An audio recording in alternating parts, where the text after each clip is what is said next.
So good morning everyone. Welcome to my channel the final truth. So आज हम दो ऐसे वर्ड्स के ऊपर बात करेंगे जो रिसेंट पास्ट में न्यूज़ में बने हुए हैं। ये दो वर्ड हैं socialism as well as secularism. तो अभी रिसेंट पास्ट में कुछ सोशल लीडर्स, पॉलिटिकल लीडर्स ने ये बोलना शुरू किया कि इन दो शब्दों को या तो हमारे संविधान से हटा देना चाहिए या फिर इनके ऊपर विचार विमर्श होना चाहिए। कहने को तो ये सिर्फ दो वर्ड हैं, लेकिन अपने आप में डिसिप्लिन है ये। इनके ऊपर कोर्सेज चलते हैं यूनिवर्सिटी में, ये सब्जेक्ट्स होते हैं। तो मेरा आइडिया यहाँ पर ये है कि इन वर्ड्स को सिंप्लीफाइड वे में आपको समझाऊं, ताकि जब भी आप किसी सोशल सेटिंग में जाओ, क्योंकि इंसान बाहर निकलता है, लोगों से बात करता है, so that you will be in a better position to say something about this word. Otherwise India में होता क्या है कि हमें समझ नहीं होती, लेकिन अपना पक्ष रख देते हैं। ठीक है। सो फैक्चुअल चीज़ें तो आपको कहीं पे भी मिल जाएंगी। मेरा आइडिया ये है कि आपको एनालिसिस करवाऊं और इनकी गहराई से समझाऊं कि इनका मतलब क्या है, तो दैट कि वीडियो के आखिरी में आप खुद ये जान जाओ कि ये दो वर्ड जो हैं इन्हें संविधान में रहना चाहिए या फिर अब चले जाना चाहिए। ठीक है। तो सेक्युलरिज्म का बेसिक मीनिंग ये होता है separation between religion and government.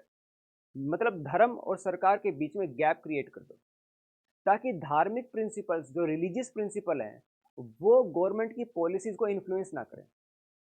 Basic thing यही है। अब no doubt secularism is a modern concept, पहले नहीं था।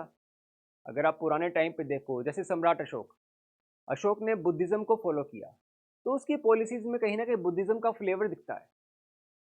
मुगल काल में दिल्ली सल्तनत के टाइम पे इस्लाम वाज द प्रोमिनेंट रिलीजन, तो उनकी पॉलिसीज में इस्लामिक टेनेट्स आपको दिखेंगे। लेकिन फिर मॉडर्न फिलोसफर्स ने समझा कि अगर रिलीजन ने कुछ देना होता ना ह्यूमंस को, तो वो दे चुका होता। हजारों साल से रिलीजन चलता आ रहा है, हजारों साल से चलता आ रहा है। उसने अगर इंसान की जिंदगी में कुछ देना होता तो वो दे चुका होता। भाई, आईफोन साइंस ने बनाया, रिलीजन ने नहीं बनाया। ये जो सेटअप जिसके थ्रू मैं आपसे बात कर पा रहा हूँ, ये मुझे साइंस ने दिया है। एयर कंडीशनर साइंस ने बनाया है। मैंने किसी धार्मिक ग्रंथ में नहीं देखा कि उसमें लिखा हो कि हवाई जहाज कैसे बनता है, उसके स्पेयर पार्ट्स कैसे होते हैं, थ्रस्ट इंजन क्या होता है। दैट मीन्स रिलीजन ने अगर कुछ करना होता ना तो वो कर चुका होता। जो भी चीज़ें इंसान आज के टाइम पे यूज़ कर रहे हैं, जिन्होंने उसकी लाइफ को ईजी बनाया है, वो सारी की सारी साइंस ने दी। रिलीजन ने सिवाय प्रॉब्लम के, फ्रिक्शन के, लड़ाइयों के कुछ नहीं दिया। तो दैट्स वाई जो मॉडर्न फिलोसफर थे, उन्होंने धर्म को गवर्नमेंट से अलग करने की सोची। एकदम खत्म करने की तो नहीं सोची, क्योंकि एक कोई चीज़ अगर हजारों साल से चलती आ रही है और सडनली अगर आप उसको खत्म करोगे तो कहीं ना कहीं विद्रोह कर देंगे लोग। फ्रेंच रेवोल्यूशन में यही हुआ था 1789 में। रेवोल्यूशन हुआ, वहाँ पे एक बड़ा मॉडर्न कॉन्सेप्ट बनाया उन्होंने, मॉडर्न कॉन्स्टिट्यूशन बनाया जहाँ पर धर्म को बिल्कुल पीछे फेंक दिया। लेकिन लोगों ने विद्रोह कर दिया, लोग समझ नहीं पाए उस कॉन्सेप्ट को। अल्टीमेटली वहाँ पर वो कॉन्स्टिट्यूशन फेल हो गया। सो मॉडर्न कॉन्सेप्ट क्या है कि आप रिलीजन को एकदम से पीछे मत फेंको, एकदम से इग्नोर मत करो, बट रिलीजन और गवर्नमेंट के बीच में, गवर्नेंस के बीच में आप गैप क्रिएट कर दो। ठीक है।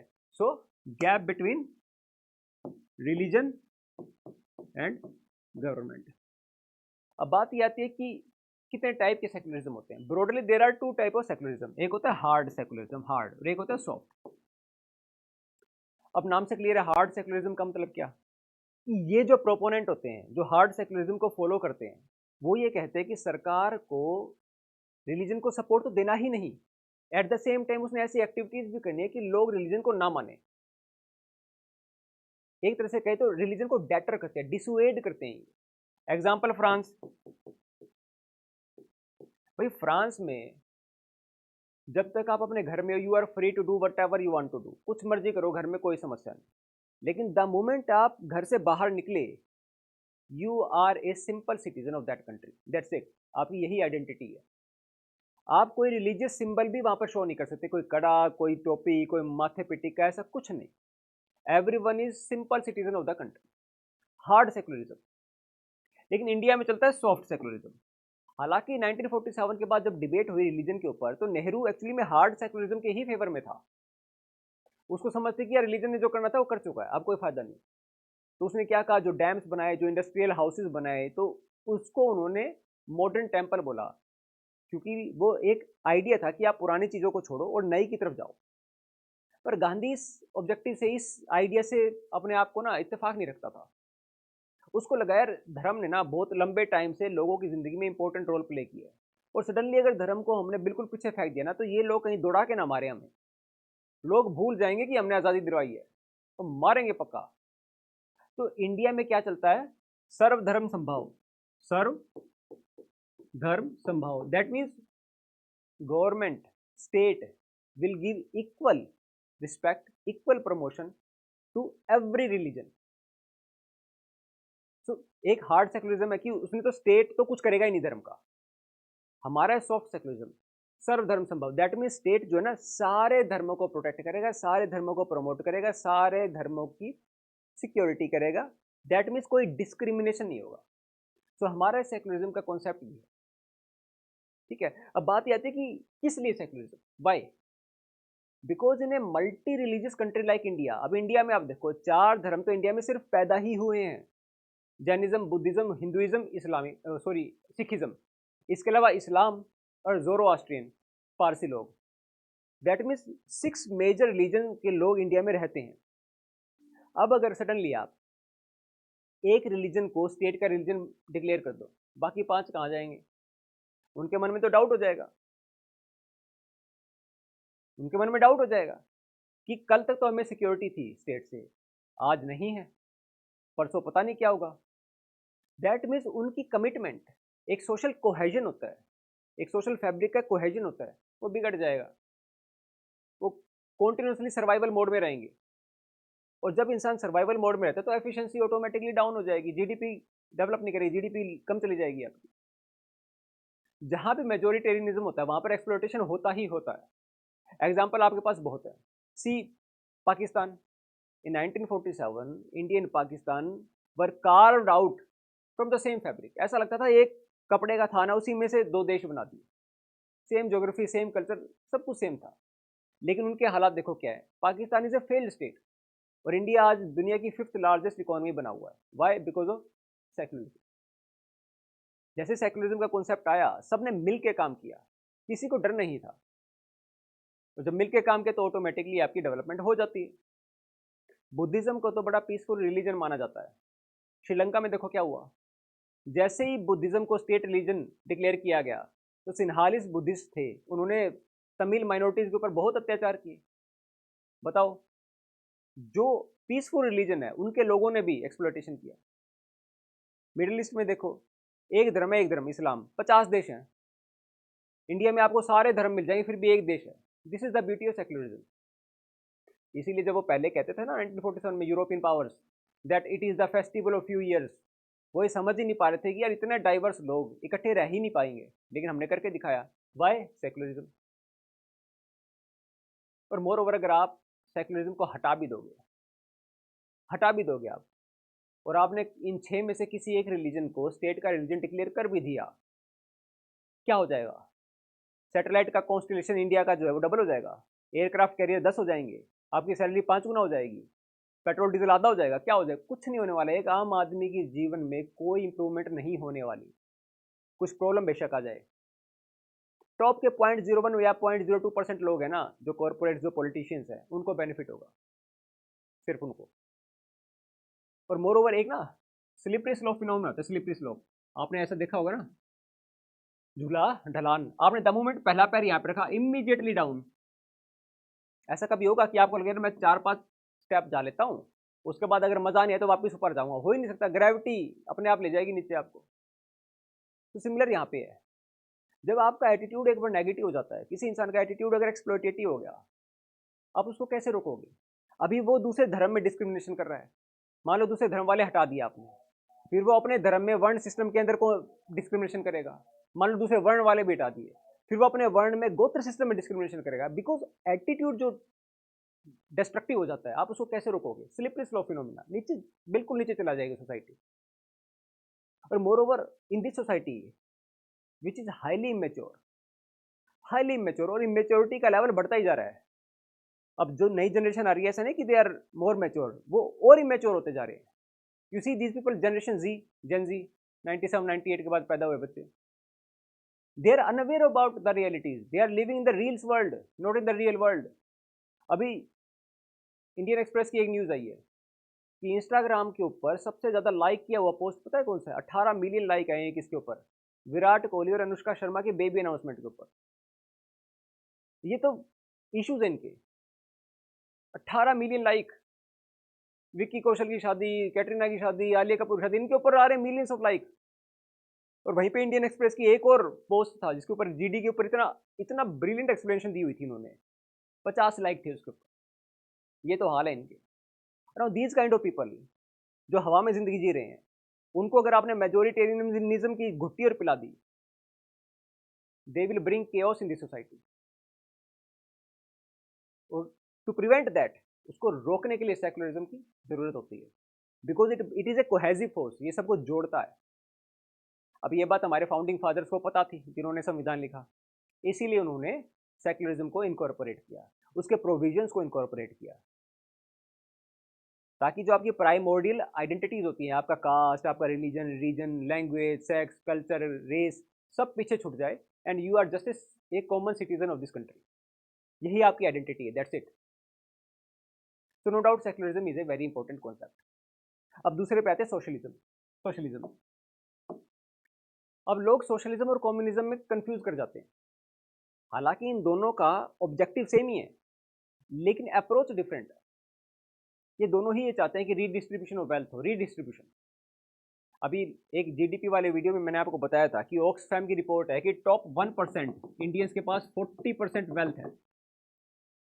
तो एक आदमी तो 40 रुपए लिए बैठा है और बाकी 99 के पास सिर्फ 60 है।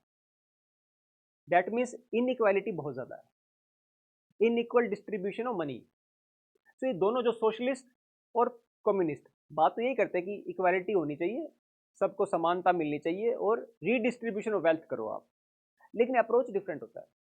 सोशलिस्ट क्या बात करते हैं, वो कहते हैं कि ये जो प्रोसेस है ये ग्रेजुअल होना चाहिए, धीरे धीरे थ्रू डेमोक्रेटिक प्रोसेस होना चाहिए, इलेक्शन हो, सरकार बने, फिर सरकार सोशलिस्ट पॉलिसीज को अडॉप्ट करे, जैसे कि MG NREGA, mid day meal scheme, Ayushman Bharat scheme, fertiliser subsidies, 80 crore लोगों को 5 किलो मुफ्त राशन। ये क्या है? ये सारी सोशलिस्ट पॉलिसीज ही हैं। और ऐसा नहीं कि इंडिया में, ये क्रॉस द वर्ल्ड हर जगह होती है। कम्युनिस्ट का थोड़ा अप्रोच डिफरेंट है। कम्युनिस्ट कहते हैं कि स्टेटलेस क्लासलेस सोसाइटी, ये गर्म दल के लोग हैं, सिर्फ एक पार्टी रूल करनी चाहिए, बाकी कोई नहीं, जैसे चाइना में है। तो थोड़े से अग्रेसिव होते हैं। और दूसरा इंपॉर्टेंट डिफरेंस क्या है कि सोशलिज्म में ना प्राइवेट प्रॉपर्टी का कॉन्सेप्ट है, लेकिन कम्युनिस्ट तो प्राइवेट प्रॉपर्टी के कॉन्सेप्ट से ही नफरत करते हैं कि किसी की कोई प्राइवेट प्रॉपर्टी नहीं, सारी प्रॉपर्टी स्टेट की, सब कॉमन है सब। तो दैट्स वाई कॉन्स्टिट्यूशन में जो पॉलिसीज और जो आइडियाज है वो सोशलिस्ट आइडियाज है, कम्युनिस्ट आइडियाज नहीं है। ठीक है, और सोशलिज्म पे ही फोकस किया गया है। अब बात ये आती है कि सोशलिज्म किस लिए, रीडिस्ट्रीब्यूशन ऑफ वेल्थ किस लिए। अब देखो क्या होता है ना, सपोज करो कि दो बच्चे पैदा हुए रैंडमली किसी भी पॉइंट ऑफ टाइम पे। एक तो पैदा हुआ शाहरुख खान के घर और एक पैदा हुआ किसी रिक्शा वाले के घर। अब यहां पर एक बच्चा है जो बिना किसी एफर्ट के एडवांटेजियस सिचुएशन में, भाई birth is an accident, birth is an accident, आप किस घर में पैदा होगे ये आप डिसाइड नहीं करते। इससे randomness of universe, random sampling होती है। आप शर्मा बनोगे, वर्मा बनोगे, कुमार बनोगे, लोहार बनोगे, सुथार बनोगी, ये आप डिसाइड नहीं करते। It's the randomness of universe. Just like कि आपको ये नहीं पता कि आपका स्किन का कलर ब्लू ब्राउन होगा, ब्लैक होगा या फिर वाइट होगा, आपके कलर ब्लैक होंगे, रेड होंगे, कैसे होंगे, बिकॉज वो भी एक रैंडम सैम्पलिंग ऑफ जीन्स के ऊपर डिपेंड करता है, जिसे हम इंडिपेंडेंट असॉर्टमेंट कहते हैं। तो सिमिलरली कोई डिसाइड नहीं करता इस चीज़ को। सो हियर एक इंडिविजुअल है जो बिना एफर्ट के फायदा ले रहा है, और इधर एक इंडिविजुअल है जो बिना एफर्ट के, जिसने कोई गलती नहीं करी लेकिन डिसएडवांटेजियस सिचुएशन में है। अब मान लो इस बंदे के पास चाहे कितना ही भी टैलेंट क्यों ना हो, कम से कम 20-25 साल तो गरीबी में बिताएगा ना, क्योंकि अगर स्किल्स है भी तो डेवलप होगा, पढ़ेगा लिखेगा, 20-25 साल की उम्र तक जाके कुछ उस सिचुएशन में आएगा कि अपने फैमिली को गरीबी से बाहर निकाल सके। और यहाँ मजे ही मजे, कुछ नहीं करना। अब इस इम्बैलेंस, ये एक बहुत बड़ा इम्बैलेंस है, इस इम्बैलेंस को करेक्ट कौन करता है? गवर्नमेंट। गवर्नमेंट क्या करेगी, यहाँ से टैक्स लिया और यहाँ पर डिस्ट्रीब्यूट कर दिया। तो that's why this is the basis of taxation system. भाई टैक्स क्यों लिया जाता है? टू करेक्ट दिस इम्बैलेंस, ये जो बैलेंस खराब हो इस बैलेंस को ठीक करने के लिए किया जाता है। इसीलिए आई बिलीव दैट 30% टैक्स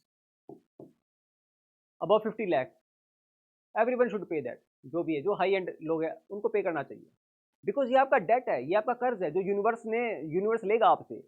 तो यूनिवर्स ने आपको सडनली किसी अमीर के अंबानी घर पैदा कर दिया। अब अंबानी का लड़का कहे यार मैं नहीं देता पैसे, मैं तो हो गया पैदा, मेरी मर्जी, मैंने थोड़ी कहा था कि मैं यहाँ पे पैदा हूँ, मैं क्यों दूँ टैक्स, मैं तो कमा रहा हूँ। भाई वो कर्ज चुकाओ ना। आप वो बेनिफिट ले रहे हो उस काम के लिए जिसके लिए आपने कोई एफर्ट ही नहीं किया। और मोर ओवर आप ये आर्ग्यूमेंट दे सकते हो कि मैं क्यों दूँ। तो then you have two choices, either you make this country a global leader और you make yourself a local power. तो या तो इंडिया को ग्लोबल पावर बना लो या अपने आप को लोकल पावर बना लो। क्योंकि अगर इंडिया को ग्लोबल पावर बनाना है तो आपको अपने निहित स्वार्थों की कुर्बानी देनी पड़ेगी। और वो कुर्बानी भी क्या है, वो तो कर्ज है यूनिवर्स का। So that's why socialism is also important, because birth is an accident. ठीक है, तो अब क्रिटिसिज्म एक्चुअली इनका क्या होता है, इनका क्रिटिसिज्म ये होता है, जिनके क्रिटिक है वो ये बात बोलते हैं कि ये जो दो वर्ड है ना, ये ओरिजिनल कॉन्स्टिट्यूशन में नहीं थे। तो बात तो ठीक है, जो ओरिजिनल कॉन्स्टिट्यूशन था ना हमारा, वो नहीं था, उसमें ये वर्ड नहीं थे। ये बाद में 42nd अमेंडमेंट के थ्रू इंदिरा गांधी ने ऐड करवाए। भाई अगर यही आर्गुमेंट है कि ओरिजिनली नहीं थे, तो ओरिजिनली तो जीएसटी भी नहीं था, ओरिजिनली तो ईडब्ल्यूएस का कोटा भी नहीं था, ओरिजिनली तो 100 से ज़्यादा जो अमेंडमेंट बाद में वो भी नहीं थे, तो वो भी मत करो, वो भी नल एंड वॉइड कर दो। अब ये क्या आर्गुमेंट हुआ कि ओरिजिनली नहीं थे। भाई ओरिजिनली ना डालने के पीछे रीजन था, जो फाउंडिंग फादर थे उन्होंने दो वर्ड नहीं डाले, इसके पीछे रीजन था। सेकुलर वर्ड तो इसलिए नहीं डाला क्योंकि उन्होंने कहा कि पूरा डॉक्यूमेंट इटसेल्फ ही सेकुलर है। कितने प्रोविजन देख लो आप कॉन्स्टिट्यूशन के, article 14, 15, 16, 25, 26, 27, whole document is secular itself. तो उनको लगा यार अब इसमें सेकुलर वर्ड डालना ना सुपरफ्लुअस हो जाएगा, दिखावा हो जाएगा, कोई बेनिफिट नहीं है।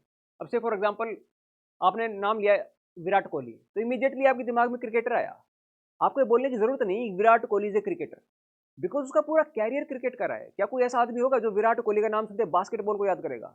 Not possible. तो सिमिलर चीज था कि भी पूरा डॉक्यूमेंट ही सेकुलर है, तो ये वर्ड डाल के क्या हो जाए, कुछ नहीं होना। और सोशलिज्म क्यों नहीं डाला? बिकॉज उनको ये लगता था यार फ्यूचर जनरेशन में पता नहीं टाइम कैसा होगा, तो इट्स बेटर कि आगे आने वाले लोग ना अपने आप डिसाइड करें कि उनको सोशलिस्ट बनना है, कम्युनिस्ट बनना है, कैपिटलिस्ट बनना है, according to the need of the time. इसलिए नहीं डाला। हालांकि पॉलिसीज का प्रोविजन तो है, डीपीएसपी एक प्रोविजन होता है कॉन्स्टिट्यूशन में, directive principle of state policy. वो क्या है? वो सोशलिस्ट आइडियाज हैं। ठीक है, अब कुछ होते हैं लकीर के फकीर, उनको तो पता है कि ये चीज़ दिखनी चाहिए, अगर वो चीज़ लिखी हुई नहीं है तो उनके हिसाब से वो है नहीं, क्योंकि उनके पास इंटरप्रिटेटिव माइंड नहीं होता, वो इंटरप्रिटेशन नहीं कर रहे, वो सिर्फ ये देख रहे कि लिखा हुआ है तो है, नहीं है तो नहीं है। उनको ये नहीं पता अरे भाई अगर बैट और बॉल पड़ा है ना तो उससे क्रिकेट ही खेला जाएगा, उसे कबड्डी नहीं खेलोगे। वो कहेगा नहीं यार बैट और बॉल तो पड़ा है पर लिखा नहीं हुआ कि क्रिकेट की खेलो। अब इसका क्या करें, इतना बचकाना आर्ग्यूमेंट है, उसका क्या कर सकते हैं। सो ऐसे लोग बढ़ गए जनसंख्या में। तो इंदिरा गांधी ने क्या सोचा कि यार ये कन्फ्यूजन का माहौल खत्म करते हैं, एक काम करते हैं, ये दो वर्ड ना डाल देते हैं कॉन्स्टिट्यूशन। तो 42nd अमेंडमेंट एक्ट हुआ 42nd 1976, उसमें ये दो वर्ड को ना प्रियम्बल में डाल दिया। प्रियम्बल क्या होता है? Preamble is just like identity card of constitution, कि अगर किसी के पास टाइम नहीं है ना संविधान पढ़ने का, वो सिर्फ ये आइडेंटिटी कार्ड पढ़ लेगा तो उसको समझ में आ जाए कि हमारे संविधान की वैल्यूज क्या है। That we the people of India having solemnly resolved to ourselves to constitute India into a socialist secular sovereign democratic republic. तो वहां ये दो वर्ड डाल दिए गए। अब इसका काउंटर आर्ग्यूमेंट क्या किया, क्रिटिक्स क्या बोलते हैं, भाई ये तो इमरजेंसी के टाइम पे लगाए थे, डिस्कशन हो ही नहीं पार्लियामेंट। और 42nd अमेंडमेंट एक्ट को मिनी कॉन्स्टिट्यूशन बोलते हैं, क्योंकि बहुत व्यापक बदलाव किए थे इसमें, कि इमरजेंसी के टाइम पे है, हम नहीं मानते। अब इसका काउंटर आर्ग्यूमेंट क्या है कि जैसे इंदिरा गांधी गवर्नमेंट गई, जनता पार्टी गवर्नमेंट आई, तो उन्होंने 44th अमेंडमेंट एक्ट किया। 44th अमेंडमेंट एक्ट, अब इस अमेंडमेंट एक्ट में, अब इसमें दो प्रोविजन थे, बैड भी थे और गुड भी थे। तो जितने बैड प्रोविजन थे ना वो इस through this amendment act nullify कर दिए गए। लेकिन ये दो वर्ड उन्होंने रिमूव नहीं करे, जनता पार्टी ने दो वर्ड रिमूव नहीं करे। क्यों? Because these are good words. Bad provision हटाए ना, अब ये गुड वर्ड्स है, गुड प्रोविजन को कोई क्यों हटाएगा? Why you want to remove the good things? तो आज के टाइम पे you see India is surrounded by numerous problems globally as well as locally. अभी कुछ दिन पहले शंघाई कोऑपरेशन ऑर्गेनाइजेशन की मीटिंग हुई है। उस मीटिंग में क्या होता है, जब मीटिंग होती है सारे स्टेट ऑफ हेड्स बैठे होते हैं, तो वो क्या करते हैं आखिर में एक जॉइंट स्टेटमेंट रिलीज करते हैं। जॉइंट स्टेटमेंट का मतलब ये कि कुछ ऐसी बातें जिनके ऊपर हम सारे सहमत हैं, लेकिन उस जॉइंट स्टेटमेंट पे हमारे राजनाथ जी ने साइन नहीं किए। क्यों? क्योंकि उस स्टेटमेंट में बलूचिस्तान का ट्रेन का टेरर अटैक तो मेंशन था, लेकिन हमारा पहलगाम वाला टेरर अटैक मेंशन ही नहीं था। तो यू सी हमारे टेररिस्ट जो हमारे ऊपर जो एक्टिविटी हुई है टेररिस्ट की, उसको एक्नोलेज भी नहीं किया। और इतना ही नहीं, रशिया, चाइना, ईरान, पाकिस्तान, इन्होंने क्लोज्ड डोर मीटिंग भी करी है, इंडिया उसमें नहीं था। अब ये जो कंट्रीज है ना सारी, इन्हें कहते हैं global south, that means developing countries, जो अभी इतना लेवल नहीं हुआ इनका कि डेवलप हो जाए, पर डेवलपिंग है। और एक होता है ग्लोबल नॉर्थ, जिसमें G7 कंट्रीज आती हैं, US, UK, Germany, France, these developed Nations. हमने क्या किया, ग्लोबल नॉर्थ में एंट्री के चक्कर में ग्लोबल साउथ के लोगों से भी पंगा ले लिया, कहीं के नहीं रहे। उधर डोनाल्ड ट्रंप ने असीम मुनीर को, field marshal, 4 star field marshal, इस असीम मुनीर को लंच के लिए बुलाया। तो एक वीडियो में मैंने आपको बताया था why western powers always favour Pakistan, और ये बताया था कि फ्यूचर में भी वो पाकिस्तान का ही सपोर्ट करेंगे। नेपाल, भूटान, बांग्लादेश, श्रीलंका, ये हमारी बात नहीं मान रहे आज के टाइम पे। अब इतने क्रिटिकल पॉइंट ऑफ टाइम पे हम किस चीज़ में उलझे हुए हैं कि ये 2 वर्ड होने चाहिए नहीं होने चाहिए। हम आज भी डोमेस्टिकली ही खेल रहे हैं। इस देश में क्या कभी किसी के ग्लोबल एस्पिरेशंस होंगे, किसी के ग्लोबल एम्बिशन होंगे? 2000 साल से किसी के क्या कभी ग्लोबल एम्बिशन हुए कि हम चले जाते हैं टर्की के अंदर कब्जा कर लेते हैं, ब्रिटेन को गुलाम बना लेते हैं, चाइना में घुस जाते हैं, चाइना को कब्जा कर लेते हैं, श्रीलंका में घुसे उसको हिंदू बना लिया? क्या किसी के ग्लोबल एम्बिशन है यहाँ पे? नहीं। एक शाहजहां था बस, जो बाघ कैंपेन के थ्रू सेंट्रल एशिया में एंटर किया था। किसी के कभी कोई ग्लोबल एम्बिशन नहीं रहे। ब्रिटेन छोटा सा है, पूरी दुनिया पर राज किया उन्होंने। आज तक हम डोमेस्टिकली उलझे हुए हैं अपने वेस्टेड इंटरेस्ट के लिए, अपने की 2 4 5 वोट फालतू मिल जाएंगे, इस चक्कर में उलझाए रखो इनको। इससे देश क्या स्ट्रांग होगा? बनोगे विश्वगुरु, नाम नाम से क्या होता है, लगाए जाओ नारा। असली में आपके अंदर क्या है, आपके अंदर सब्सटेंस कितना है, उसके बेसिस पे आपका स्टेचर डिसाइड होता है ग्लोबल लेवल पे। लोकली उलझे हुए हो सारी बातों में, इतने क्रिटिकल टाइम पे ये मुद्दे हमारे। हालांकि मैं कभी वैसे इतनी रिक्वेस्ट करता नहीं कि मेरे वीडियोस को शेयर करो, but I request you that please share this video, because it is the need of the time. और इसके अलावा अगर आपकी कोई भी क्वीरीज हैं या फिर कोई आपका थॉट प्रोसेस है जो मुझसे अलाइन नहीं करता, you are free to write anything in the comment section. Okay, so thanks for watching.